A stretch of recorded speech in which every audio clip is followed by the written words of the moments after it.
일생 동안 당신이 반드시 읽어야 할 100권의 책 일당백.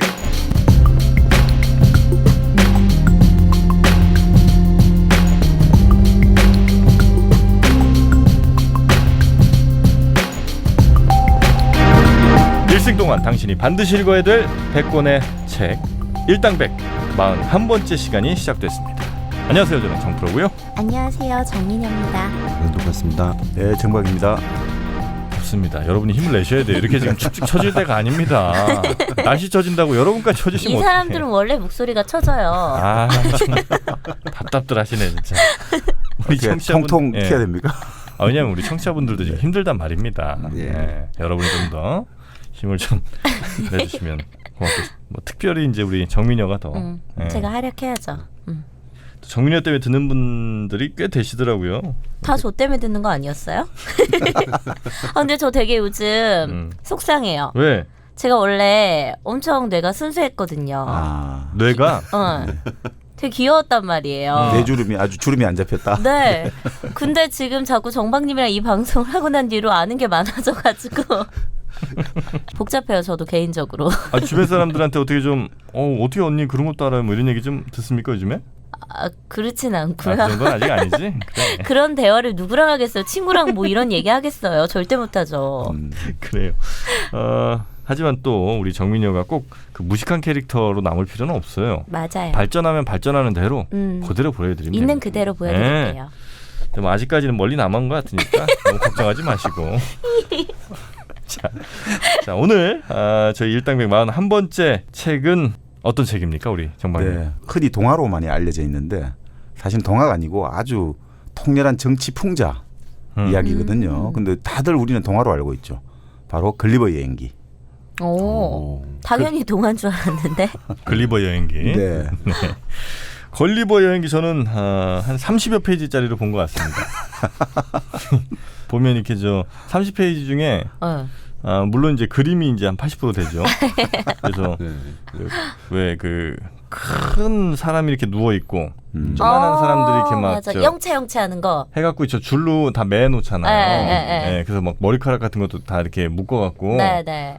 어디 땅에 이렇게 박아놓은 그 그림.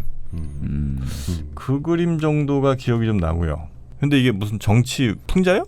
그렇죠. 가장 이제 풍자 문학의 한마디로 풍자 문학의 북극성, 풍자 문학의 백두산 뭐 이 정도 될 수 있는 거죠. 뭐, 표현이 왜 그래? 풍자 문학의 에베레스트. 네. 그 정도로 최고봉이다. 이렇게 볼 수 있죠. 걸리버 여행기가요? 네.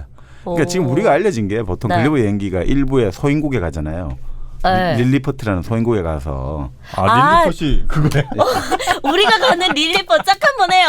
그래요? 키즈 카페 이름 중에 릴리포트라고 있거든요. 그렇죠. 그게 작은 사람들이 사는 나라다 이런 거죠. 그래요? 네.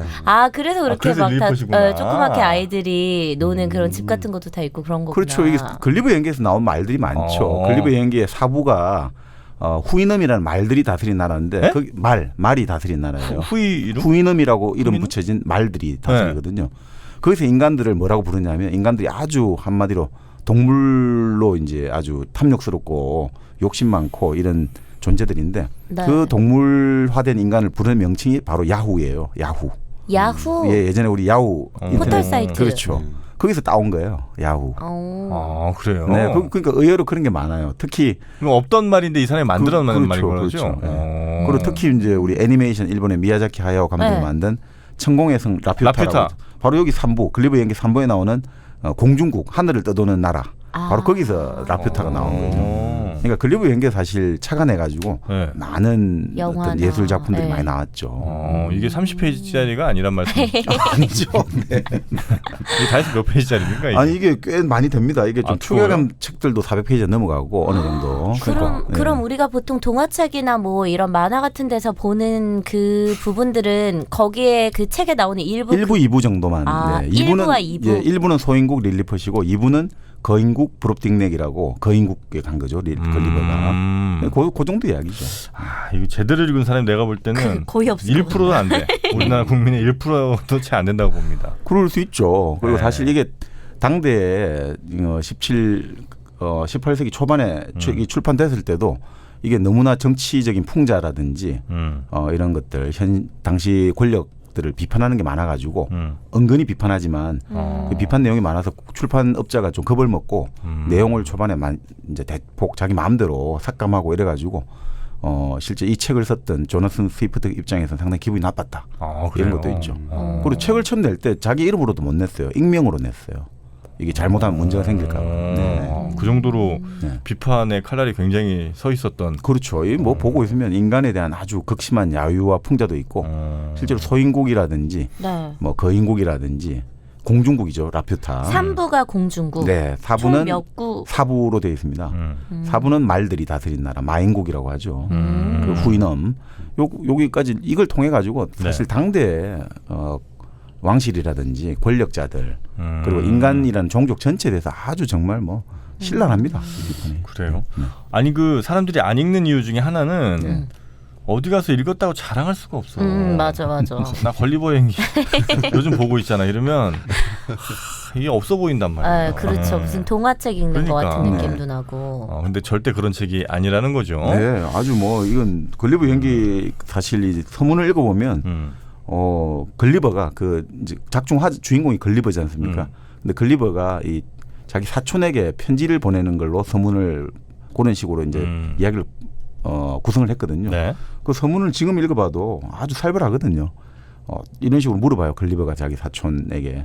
지금도 당파와 패직기가 언제 계속하고 있는지, 당파 싸움을 계속하고 있는지, 판사들은 유식해지고 정직해졌는지, 변호사는 정직하고 겸허하고 약간의 상식이나마 갖추게 되었는지, 젊은 귀족들의 교육은 완전히 바뀌었는지, 현명하고 유능하고 학식 있는 사람이 대우받고 있는지, 뭐 이런 식으로 막 모든 진짜 모두까기를 다 하고 있어요. 모든 것들. 그렇게 썼다는 거는 그렇게 안 하고 있다는 거를 다시 얘기하는 거군요. 그렇죠. 그러니까 사실은 이게 당시의 법과 정치를 비판할 뿐 아니라 그리고 조금 더 나아가면 당시 영국이라든지 유럽에서 전 세계 식민지를 많이 진출했지 않습니까? 그 제국주의도 상당히 많이 비판하고 있습니다. 이 사람 영국 사람이에요? 네. 그런데 영국 사람인데 이 사람이 좀 재밌는 게 그 아일랜드 있죠. 영국 옆에 붙어 있는 섬. 바로 그 아일랜드에서 태어나고 아일랜드에서 죽었어요. 영국에서 한 20년만 살았고 실제로 아일랜드에서 한 60년 살았거든요. 그래서 아일랜드계 영국인이라고 해야 되겠죠. 그러니까 근데 사실 아일랜드는 이 재밌는 나라가 거의 800년간 영국의 식민 지배를 받았어요. 800년간. 한 나라 아닙니까? 그 정도면? 근데 이제 한 나라로 절대 인정을 안 했죠. 영국 사람들은 아일랜드를 엄청 경멸하고 멸시하고. 그래요? 네. 그래서 아일랜드 같은 경우가 정말 800년간의 순환을 받은 거죠. 그러니까 지금도 우리가 그 IRA라 해가지고 요즘은 이제 그런 과격 활동이 좀 덜해졌습니다만 그 북아일랜드가 아직도 아일랜드로 다 통합이 안 됐잖아요. 그 북아일랜드는 영국 영토란 말이죠. 그러니까 끊임없이 계속 그 테러가 일어났지 않습니까? 그런 것들이 아직 통합이 안 되고 있고 지금은 이제 평화적으로 협상을 계속 하고 있습니다만 그런 슬픈 일들이 많죠. 재미있는 게 아일랜드 같은 경우는 지금도 인구가 한 500만이 안 돼요. 아일랜드 본토에. 근데 미국에 살고 있는 아일랜드 사람을 다 합치면 몇 천만 명, 한 5천만 원이 넘어간다 그러거든요. 그러니까 이민을 전부 다 온 거예요. 먹고 살 게 없으니까. 그래서 아일랜드 출신 대통령 미국에서 2명이나 나왔죠. 아일랜드 출신이요? 아일랜드 혈통의 대통령들. 케네디? 바로 케네디가 첫 번째 주자고 또 두 번째가 루즈벨트? 아니죠. 케네디 다음 뭐.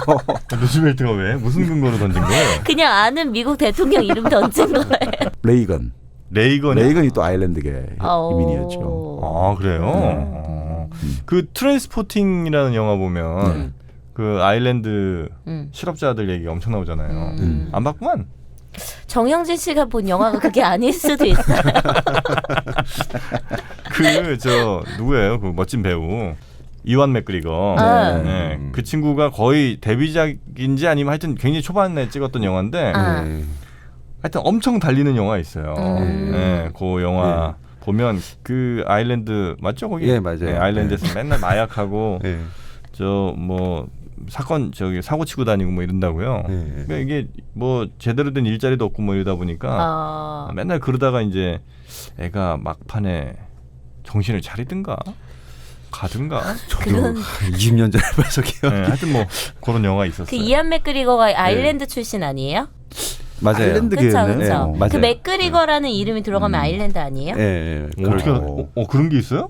네, 그럴 거예요. 이안 맥그리거가 왜냐면 아일랜드 출신인 거는 알고 있었는데 이완 맥그리거는 스코틀랜드 출신입니다. 맥이 들어가는 성씨는 스코틀랜드 계열이라고 합니다. 그 싸움 잘하는 사람 누구죠?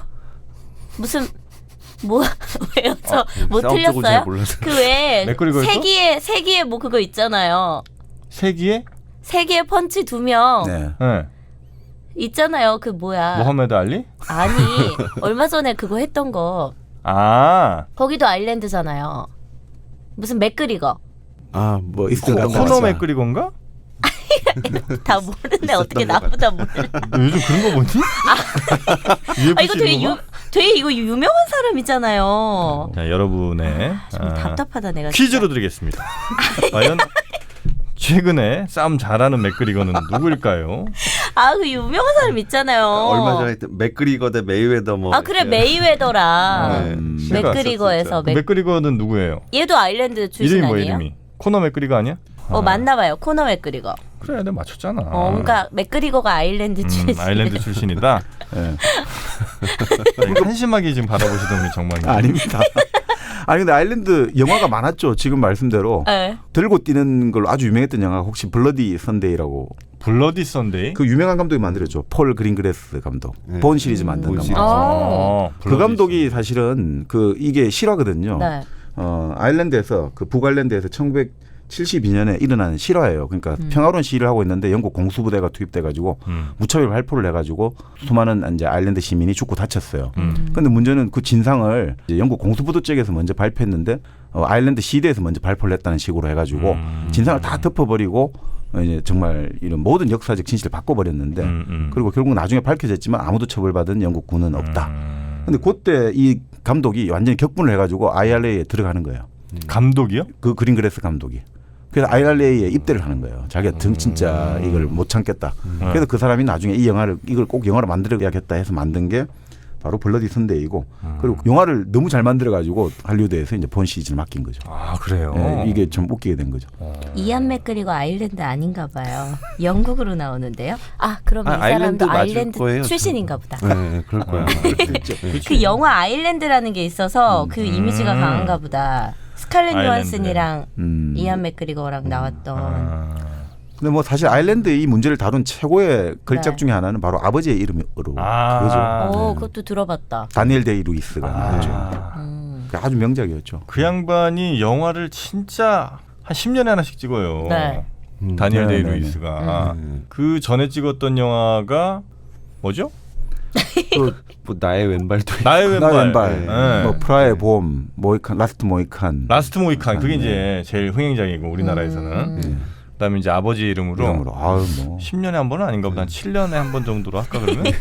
그러다가 저기 그 영화 출연하고 나서 구두 만드는 재화공 기술을 배우고 있잖아요. 아, 그래요? 네, 구두 만드는 거 좋아해가지고 이태리 가서 구두 만드는 기술 배우고 있고. 아, 구두는 이태리인가 보구나. 그리고 미국에 이 사람 장인된 사람이 그 미국에 마릴린 멀로하고 살았던 희곡 작가 있죠. 아서 밀러? 아스 밀러 사위잖아요. 오, 아스 밀러 진짜? 딸하고 결혼도 하고. 네. 아서미는 또 어떻게 알아? 희곡 쪽은 좀 알아요. 야, 확실한 자기 분야가 있네 그래도 우리 정민여도. 도가니도 아시겠네. 어? 그 아스 밀러 작품 중에 도가니 크루스벌. 그런 거 몰라요. 무슨 시민이가 뭔가 그거밖에 몰라요. 자, 그래서 아일랜드가 그런 뭐 네. 역사적인 특징이 좀 있었는데 근데 갑자기 그 얘기가 왜 나온 겁니까? 아니 그러니까 지금 바로 아일랜드 조나선 스위프트가 얘기하다가. 바로 네. 아일랜드에서 태어나고 아일랜드에 태어났다. 네. 그리고 실제 영국인이지만 네. 1745년에 죽었는데 네. 당시 아일랜드에서 발행된 신문에 어떻게 기사가 실렸냐면 우리의 애국자 조나선 스위프트가 이제 사망했다 이렇게 나오거든요. 그럼 약간 조국의 아일랜드나 마찬가지네. 그렇죠. 아일랜드 사람들의 권익을 또 위해서 평생을 살았으니까 그 인정을 해준 거죠. 그러니까 아일랜드에서는 애국자라는 호칭을 함부로 안 붙이고 영국 지배를 반대한다는 걸 공개적으로 선언하고 활동한 사람에게 붙여주는 영광스러운 호칭이거든요. 그런데 이 사람 영국 사람이잖아요. 아버지가 뭐 영국 사람인데 그리고 이 사람의 직업이 뭐냐면 바로 성공회 아시죠? 네. 영국 국교잖아요. 네. 그 성공회 사제예요. 성공회 바로 조나선 스위프트가. 그러면은 상류층이네요. 그렇죠. 아일랜드에서는 가장 최고급 0.1%에 들어가는 상류층이었죠. 그런데도 아일랜드 사람들을 위해서 헌신을 했다. 이래서 애국자라는 호칭을 붙여준 거죠. 그래서 이분은 영국인이지만 그러니까 뭐 어떤 사람들은 그렇게 해석을 하는 거죠. 만약에 예를 들어 일제강점기인데 네. 일본 출신이지만 서울에서 완전히 조선 사람들을 위해서 모든 걸 다 바쳐서 희생하고 노력한 사람이다. 이렇게 볼 수도 있죠. 멋지다. 네. 그런 사람 없나? 일본 없어. 사람 없어? 없어. 그냥 다 뜯어먹으려고 하는 거였어. 그렇죠. 그 요즘에 그 무슨 교수님인데 일본 분인데 한국으로 귀화해서 호사카 유지 세종대학교 교수입니다. 일본 이름 그대로 쓰고 위안부 문제나 이런 거에 대해서 네, 세종대학교에 비판하시는 네, 분 계시던데. 독도 문제나 이런 거 가지고 네. 하시는 지금 하는 건 소용없어. 아니 강점기 때 지금 해보면 무슨 소용이 있어. 다 이게 자기들 저 이익 찾아가는 거지 이거는. 그렇지. 그게 저 누굽니까? 여기 일본 무슨 교수 하나 또 있었어요. 우리나라 와서 막 엄청 막 한국 좋아하는 척하고 했다가 일본 다시 돌아가갖고 또 엄청 또 한국 씻고 있는 교수 있어요. 미즈노 슌페이 전 전남대학교 교수입니다. 그럼 지금 하는 거는 소용없다고 보면 돼. 아 근데 건국훈장 받은 일본 사람이 있는 것 같긴 했었는데. 아 예전에 이제 우리 그 영화 있죠. 박열 다룬 영화. 네. 박열이라는 영화 있었죠. 그 박열과 박열의 이제 일본인 부인 최이서. 예. 가네코 뭐 했은 같은데. 최이서가 연기했어. 아 그래요? 네. 그때 바로 도와준 일본 변호사가 그게 후세 변호사인가 하여튼 그런 분이 있는데 그분 같은 경우는 정말 이제 그 많이 도와줬죠. 조선사람들. 그래요? 제일 교포 활동 많이 해줬어. 많이 해주시는. 아니 이거 왠지 또 나중에 누구는 뭐가 아니었고 뭐였습니다. 뭐 그럴 수도 있고. 이렇게 되는 거 아니에요? 후세다 스지 변호사 맞습니다. 1919년 28 독립선언으로 인해 체포된 조선 유학생들의 변론을 시작으로 조선공사한당 사건, 한신교육투쟁 사건 등 전후 제일본 한국인과 관련된 사건의 변론을 도맡았으며 1946년에 조선건국 헌법 초안을 저술하였습니다. 2004년 일본인으로서는 최초로 대한민국 건국훈장의 족장을 수여받았습니다. 자, 뭐 정보는 나중에 확인하고 일단 오늘 중요한 게 걸리버 이야기. 네. 여행기. 네. 걸리버 여행기가 어떻게 나왔는지 그리고 이제 그 저자 이 사람에 대한 이야기 이런 것 좀 빨리 좀 가야 됩니다. 네. 저희가 네. 시간이 없어요. 네.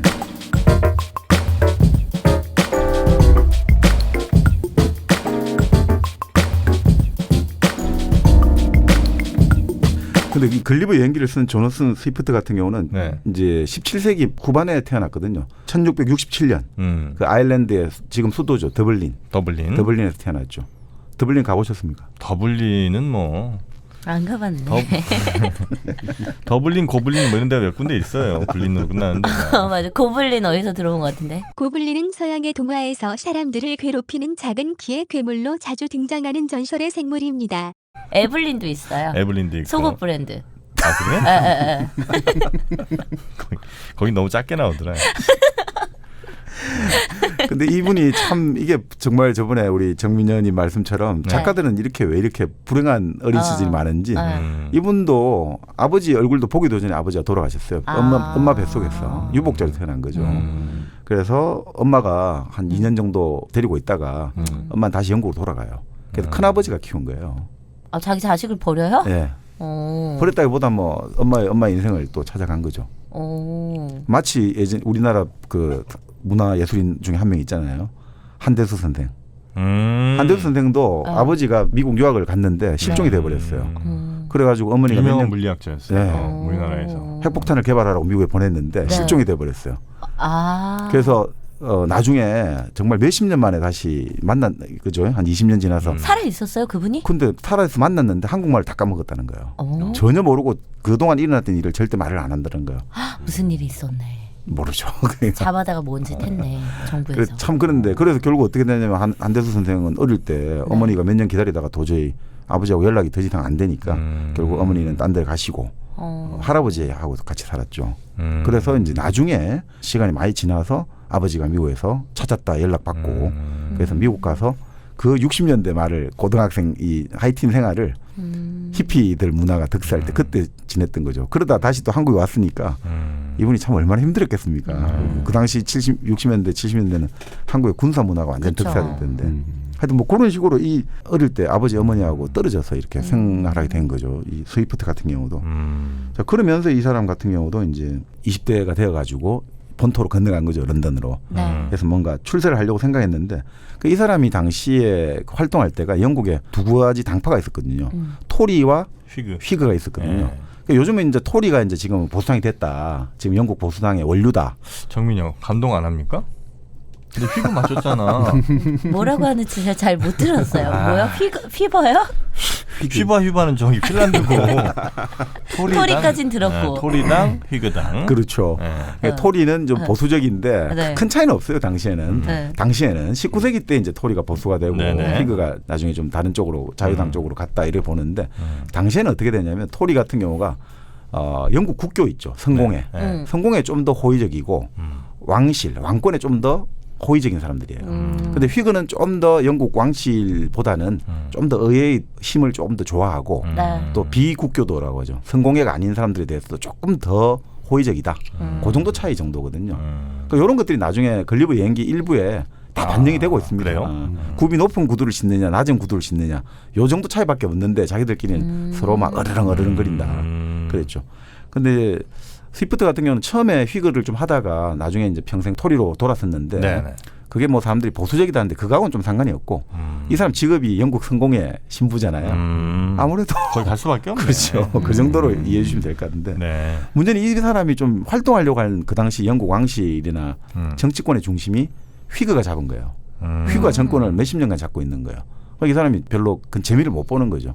그래서 결국 40대에 다시 아일랜드로 귀환을 해서 거기서 이제 평생을 살면서 새롭게 이제 아일랜드 민중들을 위한 여러 가지 논설이라든지 사설 이런 것들을 내보내는 거죠.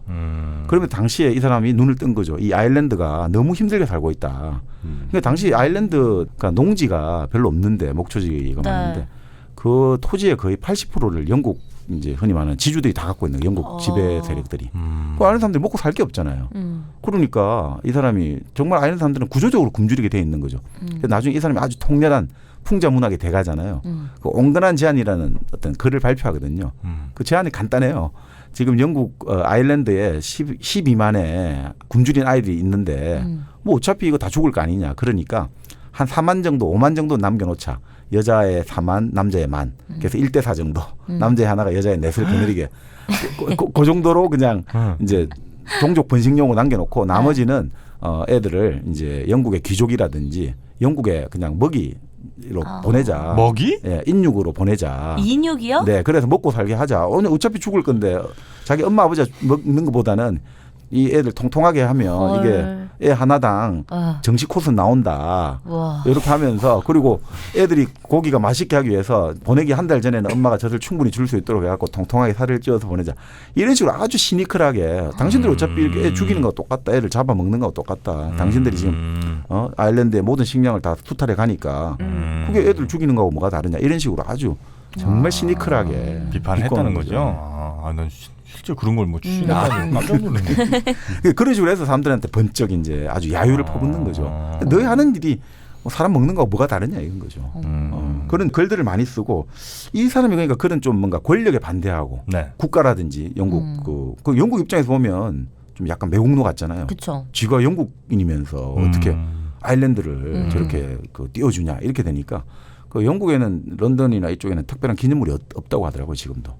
기념물이요? 조나선 스위프트란 이 어마어마한 작가에 대한 기념 뭐 상이라든지 그렇죠. 또 생가 뭐 이런 거 없다. 그 영국에 성공회 수석 사제를 했는데도 영국 국교 성공회잖아요. 그걸 하는데도 별로 대우를 안 해주는 거죠. 못났네. 아일랜드는 있고요. 아일랜드는 있죠. 아일랜드는 애국자, 우리 애국자다. 하여튼 그때 당시니까 굉장히 그 사회가 썩었고 네. 부조리한 게 너무나 많다 보니까 이 스위프트가 그런 상황들을 소설로 고발하기 위해서 그렇죠. 쓴 게. 그러니까 원래 그럼 이 사람은 소설가예요? 아니면 뭐 그러니까 이 소설 이거 하나만 썼어요? 아니 소설은 뭐 다른 것도 좀 있는데 네. 유명한 게. 예, 지금 제일 유명한 게 이거고 네. 이제 통 이야기라든지 그런 좀 종교 비판하는 책들도 있죠. 그 통 이야기는 뭐냐면 그 아버지가 아들 셋 삼형제에게 옷을 주는 거예요. 근데 큰 아들은 옷에 이제 장식 다는 걸 너무 좋아하는 거예요. 네. 근데 둘째 아들은 이 장식이 애초에 너무 많이 달아가지고 이 옷이 애초에 정말 아버지가 줬던 그거를 순수성을 훼손하고 있다. 근데 이 옷을 장식을 다 떼내버리면 옷이 다 찢어질 거 아니에요. 그래서 막 어쩔 수 없는 건 좀 남겨놓고 좀 많이 떼냈고 세 번째 아들은 완전히 열받아가지고 옷이 누더기에 든단 말도 우린 최초로 돌아가야 된다고 장식 다 떼버리는 거예요. 그게 뭐냐면 종교를 비판한 거죠. 당시 종교. 첫째 아들은 가톨릭은 이제 복잡한 의식들이 많잖아요. 네. 그게 이제 가톨릭이고 둘째 아들은 마틴이죠. 루터, 마르틴 루터. 루터가 이제 근데 루터는 종교개혁을 했지만 약간 타협을 하거든요. 그 세 번째 애들은 누구냐면 잭이에요. 세 번째 아들 이름이 잭. 장가뱅, 장칼뱅. 켈빈파. 예, 장이니까 이제 잭으로 되거든요. 잭이 뭐냐? 잭은 옷이 누르게 되는 거예요. 이 다 잡아 떼야 되니까 장식을. 그런 걸로 해가지고 이제 좀 비판하기도 하고. 그러니까 사회와 현실 참여하는 그런 글들을 많이 썼죠. 여자는 많이 안 만났습니까? 여자가 말이에요. 여자가. 왜냐면 문인들은 보면 다 있어요. 여자가 따라. 네. 근데 이게 스위프트 같은 경우가 성공회는 결혼을 허용하거든요. 네. 우리도 이제 성공회 대학교가 있지만 네. 성공회 이제 종교 성직자들은 다 결혼을 합니다. 그런데 스위프트 같은 경우는 어릴 때 이제 유복자로 태어나고 어머니 품을 사실 어머니 젖을 먹은 게 아니잖아요. 아, 젖은 좀 먹을 수 있었겠다. 어쨌든 근데 엄마 사랑 못 느낀 그렇죠. 거지. 그러다 보니까 이 사람이 뭔가 좀 성관계도 잘 안 했다는 이야기도 있고 그래서 평생에 좋아하는 여자가 2명 있었는데 그중에 한 명이 자기보다 14살 어린 에스터 존슨 자기는 스텔라라고 불렀는데 그 스텔라를 평생 좋아했다고 해요. 서로 사랑했다고 하는데 결혼은 안 한 것 같아요. 결혼은 안 하고. 근데 이게 몇 살 때 만났냐면 자기가 22살 때. 네? 그러니까 8살짜리 애를 만난 거예요. 이거 정신병 아니에요, 솔직히? 22살짜리가 그렇게 어린 아니, 뭐, 여자한테 사랑을 느낀다는 건? 어때요, 정영진 씨? 어땠어요? 아이, 그건 사랑이 아니겠지. 우리 롤리타도 뭐 사실 애가 몇 살이었죠? 롤리타가 그 당시 한 11살인가 12살인가요? 아무리 그래도 소아성 애호증이다 이렇게 볼 수도 있는 사람들이 있죠. 그래서 둘이 그래서 뭘 했어요? 아니 그래서 이제 평생을 이제 이 스텔라가 40대 중반에 죽었는데 그러니까 그 스위프트보다 먼저 죽었죠. 네. 평생 좋아하고 사랑했다 이렇게 나오죠. 서로? 네. 근데 결혼 왜 안 해? 이 스위프트는 기본적으로 결혼을 경멸했다고 해요. 합니다. 그래? 네. 30몇 년을 그래도 사랑했네, 그죠? 거의 그래도 뭐 그렇죠. 30년 이상을 아주 사랑하고 죽고 나서 정말 상심에 차가지고 30년 이상을 사랑했는데 44세 죽었어. 충격이지. 거의 한평생을 한 남자와만. 아니 요즘은 결혼 늦게 하면 40대에도 하는데 그쵸, 거의 그쵸. 아빠랑 살다가 이렇게 그러니까 이게 좀 그래서 이게 왜곡돼서 나타나는지 이 책뿐 아니라 글리브 연기도 그런 게 많이 나오는데요. 똥오줌 이야기가 많이 나와요. 똥오줌? 네, 똥을 어떻게 넣었니, 오줌을 어떻게 넣는지. 그건 무슨 의미지? 그러니까 이런 뭔가 이게 오물침이라고 부르는데 그 이제 우리 성심리학에 보면 스케톨로지라고 분변학이라는 게 있거든요. 분변 그러니까 똥과 오줌에 집착하는 그런 이상심리. 이것도 약간 그러니까 골든 샤워. 성적 그러니까 뭐 변기 좋아하는 뭐 이런 거랑 비슷한 거예요? 아 여기 또 왜 갑자기 유치원 집어넣습니까? 아니 그냥 어쨌든 연관이 돼 있으니까 똥 오줌이나 변기나. 아니에요. 유천 씨는 조금 이제 사람들의 시선으로부터 좀 피하다가 보니 거기까지 들어간 거고. 근데 이 경우 똥오줌은? 아니 그건 아니지. 그러니까 똥오줌은 좀 달라요. 그러니까 이렇게 보기도 해요. 이 사람이 그 당시 자기가 주석하고 있던 성당 교회죠. 영국 국교 성공회 교회에서 주변이 당시 얼마나 못 살았겠습니까 도시에. 그러니까 사람들이 똥오줌이라는 게 사실 유럽에서 똥오줌은 그냥 사람들 보는 데서 똥오줌 누구 했거든요. 그래서 제발 좀 예의를 지키자. 그래서 나온 게 우리 커트시라고 예의라고 하잖아요. COURTSY가 커트시 예의라고 하는데 그게 법정에서 나온 거예요. 코트에서 나온 거예요. COURT. 법정에서는 판사들 있는데 앞에서 오줌 누지 마라. 여자들 있는 데서 오줌 누지 말자. 그리고 서로 똥오줌 누면서 서로 인사하지 말자. 그게 아니 예전에 그랬다는 거예요. 그래서 법정에서 오줌을 누지 말자고 코트에서 커트시가 나온 거예요. 그럼 언제부터 이렇게 똥오줌을 서로 가리게 됐어요? 그러니까 유럽 사회가 이제 흔히 말해서 예전에 중세 귀족들 봉건제 사회였잖아요. 네. 근데 왕권이 이제 힘이 세지면서 왕권이 확립되면서 이제 어떻게 됩니까? 서로 치고받고 싸움하지 말고 왕이 이제 정해준단 말이에요. 제일 힘센 놈이 나타난 거예요. 그래서 왕의 법정에 가가지고 정의를 이제 실은 서로 가려보자. 이러면서 이제 또 왕들이 이제 하나였던 왕정에서 이제 딱 귀족들 데리고 놀려고 하니까 예절이 필요하잖아요. 왜냐하면 조금만 하면 수틀리면 칼 빼들고 칼싸움 하려고 하니까 이러면 안 된다. 서로 이제 말시를 하고 행동을 이렇게 하자. 그렇게 하면서 정해진 거죠. 그렇게 하면서 문명화가 됐지 실제로 이렇게 분변에서 예의를 따지고 한 게 영국이나 유럽에서 얼마 안 되는 거예요. 그러니까 당시에 스위프트가 살던 그 시대만 해도 더블린 같은 경우는 특히나 영국에 또 떨어져 있잖아요. 그러다 보니까 맨날 보는 게 뭐 똥오줌이니까 자연스럽게 이런 게 생활의 일환이니까 이렇게 서지 않았을까. 꼭 이상심리가 아니더라도 이렇게 해석하기도 합니다.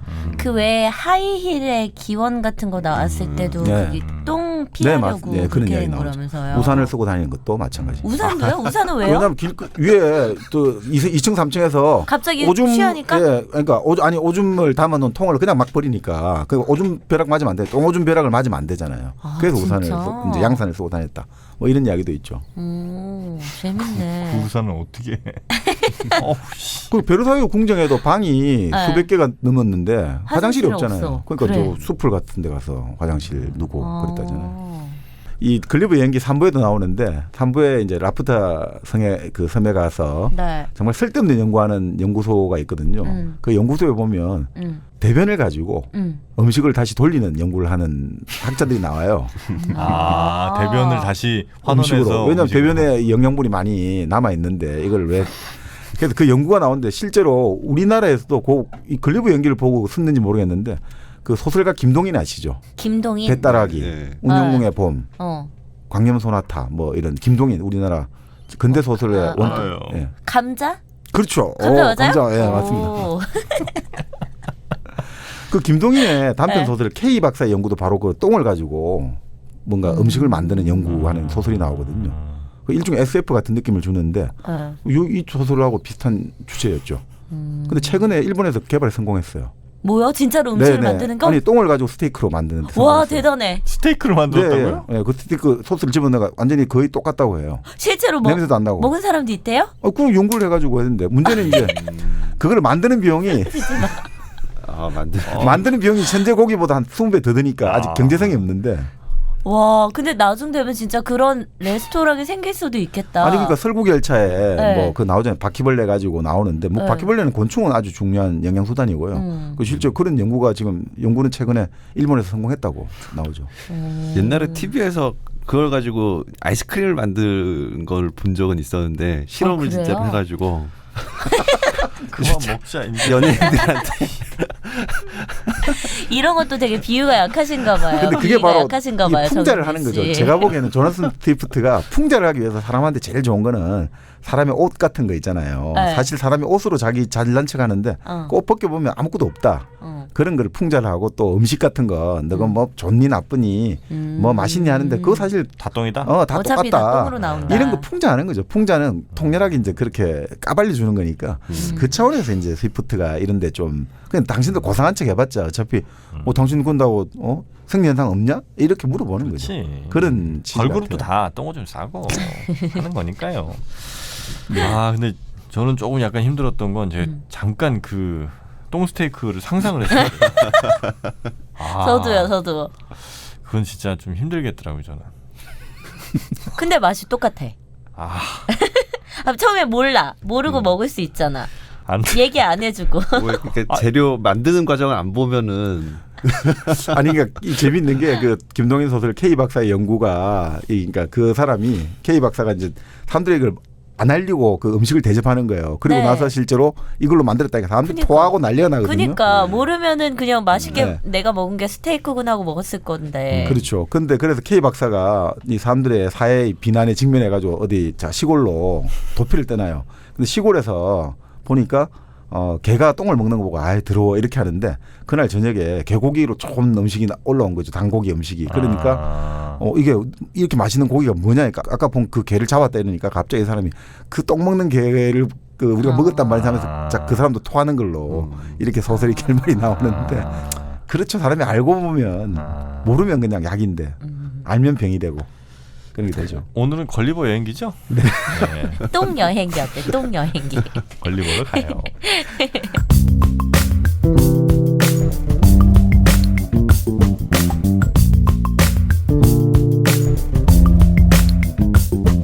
글리버 연기가 이게 서해진 배경이 네. 그러니까 조나선 스위프트가 당시 영국에 여러 가지 이제 자기가 지지했던 정파가 권력을 잡지 못하고 그 와중에서 이 사람이 아일랜드로 돌아오면서 새로운 어떤 현실에 눈을 뜨고 그래서 이제 비판하게 되고 그거를 함부로 비판하면 잡혀가잖아요. 그러니까 이제 풍자의 형식으로. 우리 돈키호테 똑같죠. 세르반테스가 돈키호테를 약간 미친 사람으로 설정해야지 이게 되잖아요. 그 실제로 나중에 글리버 연기도 사부를 보면 이 사람이 자꾸 미쳐간다는 뭔가 느낌을 줘요. 그렇게 나중에 안 걸리잖아요. 그러니까 그 실제 그런 비판에 눈을 떴는데 그게 뭐 자기가 권력에 못 들어가서 그런 것도 있지만 당시 영국 사회가 이제 명예혁명이라는 이걸 거쳐가면서 영국이 이제 1700년대 들어와서 엄청난 발전을 이루기 시작합니다. 네. 그러다 보니까 상업주의가 발전하게 되고 배금주의, 돈이면 다 된다 이렇게 되니까 그 스위프트 같은 사람 입장에서는 너무나 이런 사회가 너무 괴롭고 싫은 거죠. 네. 그러니까 더 이제 비판을 하게 되고 당시 그런 물질 위주의 사회를 만든 당시 수상 이런 사람들에게 월폴 이런 수상을 엄청나게 욕을 하거든요. 대체 그런 것 같아요. 그러다 보니까 더 이제 비판이라든지 풍자 정신이 더 강해지지 않았나 뭐 이렇게 봅니다. 당시에 뭐 스위프트 만들고 말고도 다른 여러 가지 지식인과 예술가들이 그렇게 시를 해요. 이 지식인 예술가가 돈이 최고인 사회는 싫잖아요, 자기들하고. 네네. 그러다 보니까 뭐 혹시 거지 오페라라고 들어보셨습니까? 네? 거지 오페라. 거지 오페라? 네. 그 희극 그 지금도 그 서푼짜리 오페라? 그거는 이제 브레이트의 작품이고요. 20세기 브레이트의 작품이고. 그래도 좀. 그 역시 연령과가 다르시네. 서푼짜리 오페라는 뭐예요? 몰라요. 나도 제목만 어디서 주워 들었어요. 하여튼 대단하십니다. 그러네. 그것도 바로 또 아시네 또 그걸. 야 정박님은 연극영화과 전공도 아닌데. 이거 보면 막 연기 전공인 거 아니야 정박님? 옛날에 막 단역 어디에 출연하고. 아니 그게 이제 거지 오페라가 그 제목이 거지 오페라인데 그게 뮤지컬의 시작이라고 봐요. 그전에는 그래요? 이탈리아에서 만든 게 오페라고 네. 그게 이제 흉내내서 영국에서 만들어낸 게 뮤지컬이라고 보는 거죠. 영국 미국에서 만들어낸 게. 그 오페라 형식을 우리도 한번 만들어 보자 하는 게 뮤지컬이죠. 근데 오페라는 전부 노래로 대화를 네네네. 뮤지컬은 이제 좀 더 이제 연극적인 요소가 좀 더 대화도 좀 되고. 들어가고 그런 거죠. 근데 그때도 마찬가지인 거예요. 그 내용도 전부 다 당시 권력자들이 이렇게 부패했다는 걸 막 야유하는 거거든요. 당시 예술인들이라든지 지식인들이 왜 이런 사회가 됐을까? 근데 그럴 수밖에 없죠. 이제 자본주의가 본격적으로 발전한단 말이죠. 이제 왕권도 우리가 흔히 유명한 말 있죠. 군림 하나 통치하지 않는다. 바로 이때 시작됐단 말이죠. 명예혁명 이후로 이제 왕도 끝나고 부르자들이 흔히 말하는 기업가라든지 법률가라든지 이런 사람들이 이제 실질적인 권력을 잡은 거죠. 그러니까 그 사람들이 좋아하는 게 이제 뭐냐? 그 좋아하는 것들은 돈이잖아요. 그러니까 모든 게 돈으로 되니까 지금까지 지식인의 예술가들은 귀족들이 자기를 보호해줬잖아요. 페이트로네가 스폰서 역할을 해줬잖아요. 근데 그게 다 깨지기 시작하는 거죠. 이제는 자기가 글을 써가지고 시장에 팔아야 되는 거예요. 책을 읽으면 사람들이 사서 보면 자기 돈이 되고 안 되면 이제 끝나는 거죠. 그래서 불만이 좀 많이 쌓였군요. 그렇죠. 그러다 보니까 당시 현실 권력을 많이 비판하게 되고 그 스위프트 같은 경우도 그런 것들이 있다. 이렇게 보면 되는 거죠. 그럼 이걸 몇 살에 쓴 거예요? 스위프트가 이거 참 재밌는 게 이게 쓴 거는 40대 초반에 이걸 구상하게 됐거든요. 네. 그건 어디냐면 아일랜드가 아니라 바로 런던의 커피집에서 이 작품을 구상하게 된 거예요. 조앤 K 롤링. 네. 같은 스타일. 그렇죠. 이 커피집에서 구상이 됐죠. 이 커피야말로 모든 예술가들의 정말 동반자가 되는 거죠. 영감을 준 동반자. 커피집에서 이 친구들하고 만나서 이런저런 이야기를 하다가 내가 이런 걸 한번 쓰고 싶다라고 착상을 하게 된 거죠.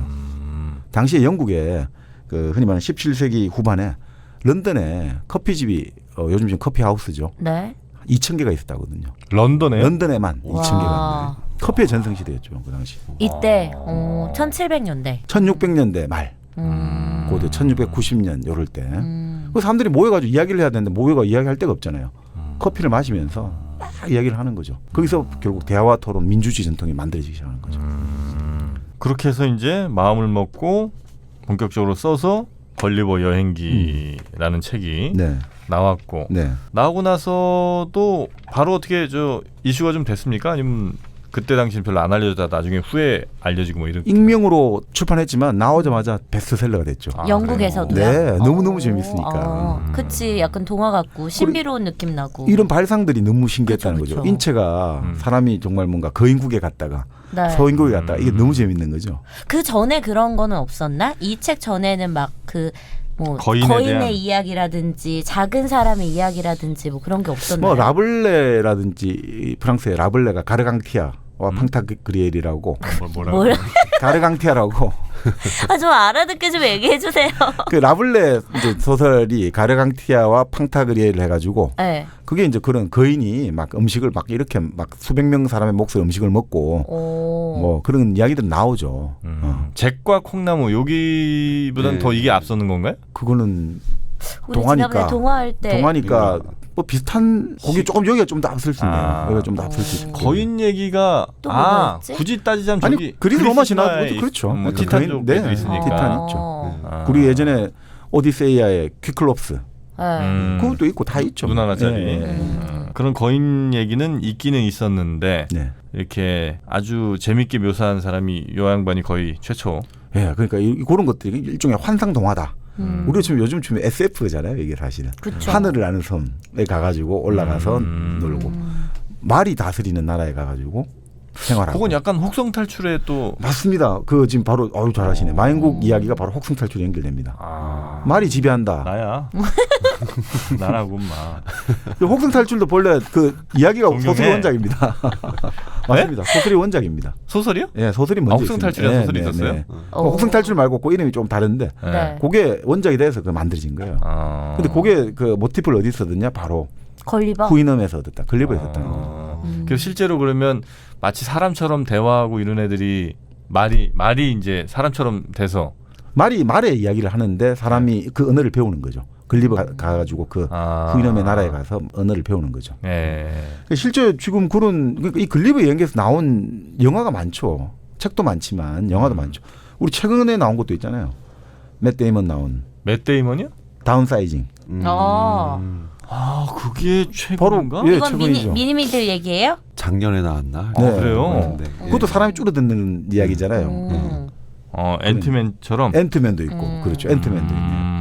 그리고 우리 예전에 이너 스페이스. 전혀 모르겠다. 아니 그럼 이 걸리버가 사람이 작아진 거야? 아니면 자기가 갔는데 그쪽 애들이 워낙 여기서는 이제 거예요? 사실 작은 나라에 가고 큰 나라에 가고 이런 게 설정되는 거죠. 그렇죠. 본인은 변화가 없는 걸로 나옵니다. 실제로 과학적으로는 사람이 그렇게 작아지고 커질 수가 없다고 하죠. 그렇죠. 그렇죠. 커질 수 있으면 정민여가 지금 이 키가 아니었겠죠. 아니 그러니까 이게 제가 이제 충분히 커. 그렇죠. 사람은 충분히 크죠. 먹고 살만해 이 정도면. 60 안 되잖아. 귀엽잖아 60 안 되면. 60 안 된 여자 얼마나 귀엽습니까 여러분. 아니 최근에 이런 주장도 있어요. 지금 인류가 너무 많아져가지고 지구 자원을 파괴하니까 그러면 이게 지금 그 중에 원인 중에 하나가 키 큰 사람을 좋아하는 그 미의식을 바꿔야 된다는 거예요. 바꿔야 되죠. 그러니까 키 작은 사람을 멋있다고 생각하자. 그러면 우리가 엄청나게 달라진다는 거죠. 무슨 말이냐면 키 작은 사람이 지금 키에서 한 20%만 줄어들잖아요. 지금 보통 한 180cm 정도를 사람들이 이상적인 남성 그쵸. 키라고 보잖아요. 네. 거기서 20%가 줄어들면 36cm가 줄어들잖아요. 그러면 한 144쯤 되나요? 그렇게 돼버리면 그 20% 줄어들면 체중이 50% 줄어들어요. 키가 20% 줄어들면 체중 50% 줄어들어요. 그럴 수 있겠네. 네, 그게 이제 아시죠? 부피는 세제곱하고 그러니까 그러면 어떻게 되냐? 자원을 쓰는 게 얼마나 줄어들겠어요. 우리가 필요한 아파트의 넓이라든지 우리가 먹는 그러면 그러면 우리가 이 인류 환경을 지구를 구할 수 있는 거예요. 그럼 진짜 삼겹살 1인분 1인분이겠네. 그렇죠. 그렇네. 지금 내가 한 3인분씩 먹어야 되는데. 그래서 많이 먹는구나. 키가 크니까. 키가 크면 아무래도 이게 에너지가 너무 낭비해 자원들을. 그러니까 키가 크면 우리 피부가 그만큼 단면적이 늘어나잖아요. 그러면 이게 결국 에너지 손실이 많이 되잖아요. 왔다 갔다 하면서. 그러면 많이 먹어줘야 되잖아요. 그러니까 키가 작은 사람일수록 이 피부라든지 여러 가지 단면적이 줄어드니까 에너지 손실이 적어지니까 먹는 걸 적게 먹어도 되는 거죠. 그러니까 최욱이 입이 짧아. 그래 최욱이 입이 짧아. 우리 남편도 입이 짧잖아. 그런 게 다 있네. 그렇죠. 그래서 지구를 구하는 길은 우리가 오히려 특히 여성들이 키가 작은 남자가 매력적이다. 라고 생각을 해버리면 오히려 이게 지구를 구하는 가장 첫 번째 길이 돼요. 여자들이 다 너는 그렇게 생각해 나는 아니야 믿는다고. 너만 키 작은 남자랑 결혼해. 근데 그거는 이제 자연 환경이라든지 환경의 변화에 따라서 다시는 미의식은 계속 바뀌니까 충분히 달라질 수 있죠. 정박님 170 넘으세요? 안 넘으세요? 저는 77좀 나가다가 요즘은 조금 줄어들어서 76좀 생각보다 온데. 크시네요? 제가 이 몸집이 그래서 그런 것 같아요. 그렇구나. 난 되게 작아가지고 저렇게 열심히 얘기하시나 했지. 나 때문에 다 작아 보이는 거야. 너가 좀 눈이 너무 높아져 있어 나 때문에. 뭐야? 그런 사이즈에 대한 개념 이런 거는 이 책을 통해서 굉장히 많이 확산이 좀 된 것도 있고. 아니 그러니까 이 책에서 사실 보면 근데 이 책도 사실 좀 그런 건 나와요. 대인국의 사람들이 아주 좀 좀 지혜롭고 인간적이다. 대인국이? 예, 대인국이. 큰 사람들이 네. 아, 뭐가 지혜로운데? 그러니까 대인국의 사람들이 글리버가 뭐 여러 가지 이야기를 하거든요. 더 좋은 정치를 하고 센 권력을 이렇게 해서 이렇게 하라 이러면 정말 벌레 같은 놈들이 벌레 같은 생각밖에 못 하구나 너희 인간들이란 그런 식으로 막 까고 소인국의 사람들이 아주 쪼잔한 아주 음모와 야심 많고 이런 걸로 좀 그려지기도 하죠. 근데 이제 뭐 그럴 수도 있습니다. 근데 어쨌든 뭐 과학적으로 보자면 우리가 뭐 인체 확대와 축소는 좀 과학적으로는 사실 승리할 수 없다 이렇게 볼 수 있죠. 네. 이미 정해진 어떤 뭐 키에서 그거를 인위적으로 어떻게 줄이거나 늘릴 수는 당연히 없는 거고. 그렇죠. 저는 이게 항상 궁금한 게 어쨌든 의학이 발달하면서 성형 수술이라는 게 생겨서 뭐 예를 들면 지금 기준에 미의 기준에 부합하지 않더라도 성형 수술을 통해 얼마든지 새 사람으로 태어날 수 있잖아요.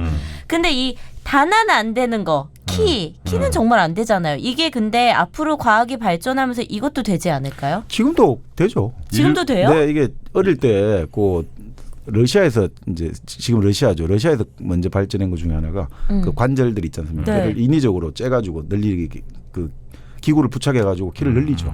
오 진짜. 네. 근데 그건 너무 좀 힘들잖아요. 아주 오랜 시간이 걸리고 애들 고통스럽고 하니까. 그러니까 요즘은 주사를 맞잖아요. 아 그냥 뭐 성장 주사. 예, 일종의 성장 주사. 있나? 근데 이제 아주 좀 키가. 이 얘기는 안 돼. 유전적으로 아주 작은 왜요? 사람들. 아니 유전적으로 그건 아주 치료용이기 때문에. 나도 유전적으로 작아요 지금. 이거는 그렇게 하는 건 아니고 충분히 뭐 이 정도면 되죠. 그러니까 그런 수술적인 방법이 있고 지금 치료학적인 방법도 있고 또 요즘 이제 제일 무서운 게 이제 유전자 조작을 통해서 이제 그 지금 찾아내는 연습도 하고 있죠. 그러니까 근데 결국 자연스러운 게 좋은 것 같아요. 저희 누나는 20대 중반에 미국을 가가지고. 그때 가서 3cm가 커서 왔어요. 왜요? 그 뭐 맞고? 그러니까 고기 많이 먹고 막 그러니까는 미국에서 뭐 20대 중반에? 네, 중반에 가서 여자는 그 나이에 안 크는데. 네. 이거 믿을 수가 없네. 영양이 많이 부족한. 3cm가 컸다는 게 한국에 있을 때 막 무거운 가방 맨날 들고 다니고 이래갖고 그러니까 뭐 자세 교정을 통해서 미국에서 필라테스를 열심히 했다든지 그러면서 이제 자세 교정 때문에 클 수는 있어도 근데 그 뭐 그런 건 안 했고 아무튼 먹는 걸 굉장히 많이 먹어가지고 아마 그것 때문인가 그렇게 생각을 다 했었거든요. 근데 아침 저녁으로도 우리가 키는 한 1, 2cm 차이 나거든요. 그러니까 저녁에 질 때 좀 더 떨어진단 말이에요. 아침에 질 때가 좀 커지고 그다음에 우리 지금 말씀대로 자세만 조금만 교정해줘도 2cm 정도 차이 나더라고요. 그러니까 제가 좀 자세가 안 좋아서. 누가 키 작다고 안 했어요. 내가 했잖아 아까.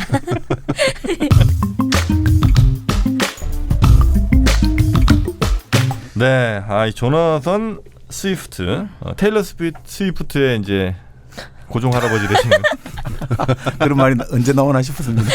조나선 스위프트의 걸리버 여행기.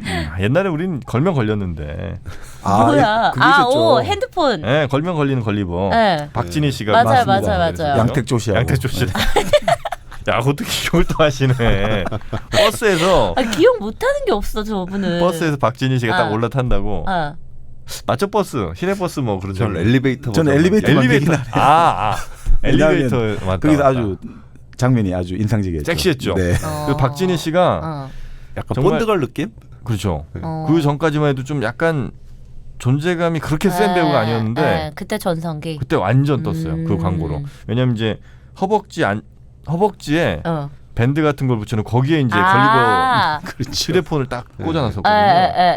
그래서 이제 전화벨이 울리는데 어디서 울리는지 소리만 들리고 이렇게 두리번거리는 거예요. 사람들이 다. 그때 박진희가 다리를 쫙 올리고 거기서 딱 꺼냅니다. 와, 그때 정말 걸리버 PCS를. 숨이 그렇죠. PCS. PCS 맞아. 하여튼 그런 이름이 생각이 났는데 이 걸리버 여행기를 쓴 우리 조나선 스위프트 얘기도 좀 들어봤고 그때 당시 환경도 좀 우리가 살펴본 것 같습니다. 다음 시간에 책의 내용으로 한번 들어가서 얼마나 재미있는 책인지 한번 하나하나 뜯어보도록 하겠습니다. 저희는 2부로 돌아옵니다.